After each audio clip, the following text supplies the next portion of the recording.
యూజీసీకి సంబంధించినటువంటి అంశం ఏదైతే ఇంతకుముందే మనం మాట్లాడుకున్నటువంటిది దెబ్బతీయాలనుకున్నటువంటి సందర్భంలో రివర్స్ అయింది. ఇప్పుడు సుప్రీంకోర్టు దానికి సంబంధించినటువంటి స్టే ఇచ్చింది.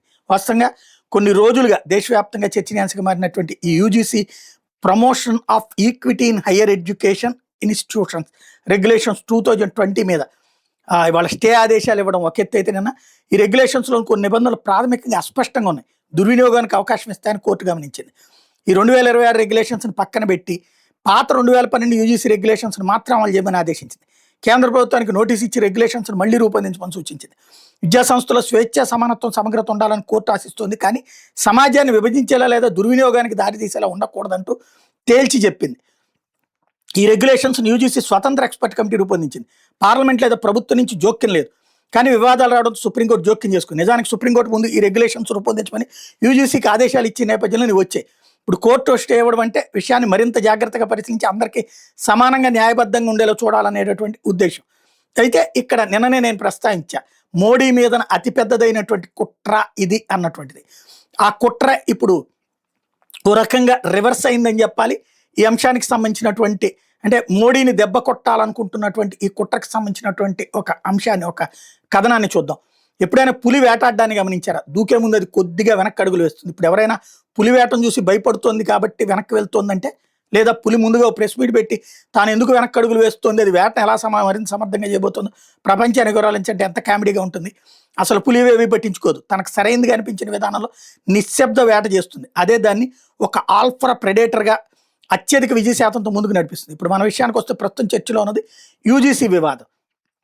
మోడీ సమస్యలను తాత్కాలిక ఉపశమనం ఎవరు, వాటిని మూలాలతో సహా తొలగిస్తారు. యూజీసీ మార్గదర్శకాలు ఏవో ప్రభుత్వ వెనక గదుల్లో కూర్చుని తయారు చేసిన కుట్రలు కావు. 2025 సెప్టెంబర్ 15 సుప్రీంకోర్టు యూజీసీకి మార్గదర్శకాలు తయారు చేయమని ఆదేశించింది. ఇందుకు 8 వారాలు గడువు ఇచ్చింది. ఆదేశాలు కామ్రేడ్ ఇందిరా జైసింగ్ మరియు శ్రీమతి తడ్వీ పిటిషన్ల మీద వచ్చాయి. యూజీసీ ఆదేశాలను అమలు చేసింది, అంతే కదా. దీంట్లో బీజేపీ లేదా కేంద్రం లేదా మోడీకి సంబంధం లేదు. సెన్సిటివ్ ఇష్యూ కాబట్టి ఆచితూచి అడుగులు వేస్తున్నారు. మరొక విషయం స్పష్టంగా చెప్పాలి, ఈ మార్గదర్శకాలను ప్రభుత్వం కానీ పార్లమెంట్ కమిటీ కానీ తయారు చేయలేదు. ఇవి పూర్తిగా యూజీసీలోని స్వతంత్ర నిపుణుల కమిటీ రూపొందించడం. ఇందులో పార్లమెంట్ కానీ కార్యనిర్వాహక శాఖ కానీ ఏమాత్రం జోక్యం చేసుకోలేదు. దీని విరుద్ధంగా చెప్పేవారు అజ్ఞానంలో వారైనా కావచ్చు, లేదా కావాలని ప్రజల్ని తప్పుదారి పట్టిస్తున్న వారైనా కావచ్చు. కానీ ఇది కేవలం ప్రారంభం మాత్రమే. పార్లమెంట్ శీతాకాల సమావేశంలో మోడీ ప్రభుత్వం విబిఎస్ఏ వికసిత్ భారత్ శిక్షా అధిక్షన్ బిల్ ప్రవేశపెట్టింది.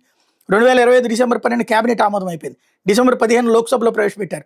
దీని ఉద్దేశం స్పష్టంగా ఉంది, కాంగ్రెస్ కాలంలో ఏర్పడిన యూజీసీ, ఏఐసిటిఈ, ఎన్సిటిఈని రద్దు చేసి అన్ని ఉన్నత విద్యా సంస్థలకు ఒకే ఒక్క సమగ్ర నియంత్రణ సంస్థను తీసుకురావడం. 1956 నాటి యూజీసీ చట్టం ఇక చెత్తబొట్టలోకి వెళ్ళిపోబోతోంది. అదే సందర్భంలో ఇప్పుడున్న ఈ కఠినంగా కనిపించే నియమాలు ఎందుకు? కేవలం చట్టపరమైన ఖాళీ ఏర్పడకుండా ఉండటానికి, అంతకు మించి ఏం కాదు.